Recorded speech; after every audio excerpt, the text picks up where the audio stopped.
Union minister Nitin Gadkari ने एक influencer Mukesh Mohan पर 50 करोड़ का केस डिफाइन किया है।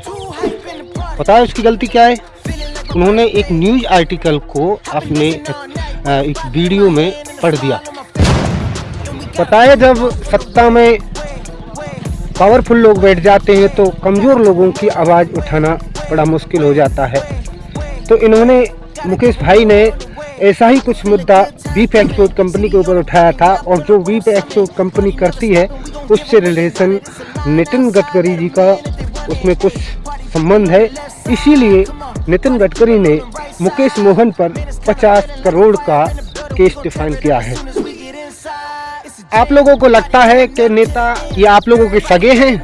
नहीं, आप गौ माता को राष्ट्रमाता घोषित करना चाहते हैं, गौ माता को इंडिया के अंदर बचाना चाहते हैं, लेकिन यही नेता लोग गौ माता का बीफ एक्सपोर्ट करते हैं।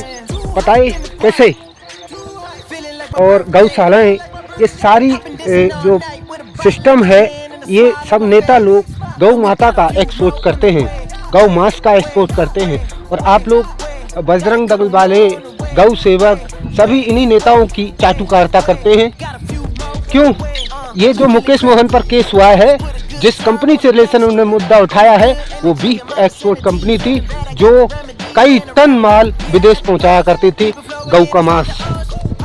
और इसी बात को मुद्दा लेकर के मुकेश मोहन पर 50 करोड़ का केस डिफाइन किया है।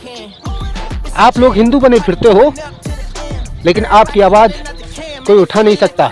इसीलिए बोलते हैं लोग कि आप लोगों को सत्ता में आने की बहुत ज़रूरत है, क्योंकि जिसका मुद्दा वही उठाएगा।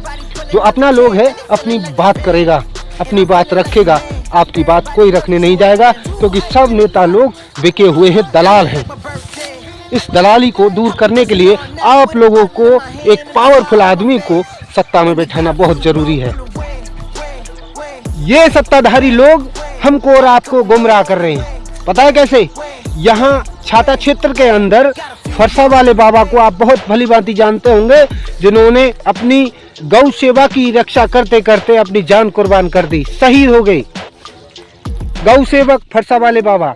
और उधर बीफ एक्सपोर्ट कंपनी पर अगर कोई सवाल उठाता है, ऑब्जेक्शन उठाता है, उधर सरकार उस लोगों पर बैन कर देती है, उस पर डिफाइन लगा देती है। क्या हो रहा है ये आजकल? क्योंकि मुकेश मोहन ने यही बात बीफ एक्सपोर्ट कंपनी के ऊपर एक सवाल मुद्दा उठाया था, उसकी न्यूज़ आर्टिकल को अपनी वीडियो में पढ़ दिया था, तो सरकार ने, नितिन गडकरी ने उस पर 50 करोड़ का केस डिफाइन किया है। तो हमको और आपको ये लोग गुमराह कर रहे हैं ना। हम लोगों को, आप लोगों को हिंदू हिंदू कहकर लड़वाना चाहते हैं, और आप सरकार में बैठे सत्ताधारी लोग बीफ एक्सपोर्ट कर रहे हैं। अगर कोई उस पर सवाल उठाए तो उसको जेल में डाल दिया जाता है, उस पर केस कर दिया जाता है। तो ये सरकार आपको बदलनी होगी।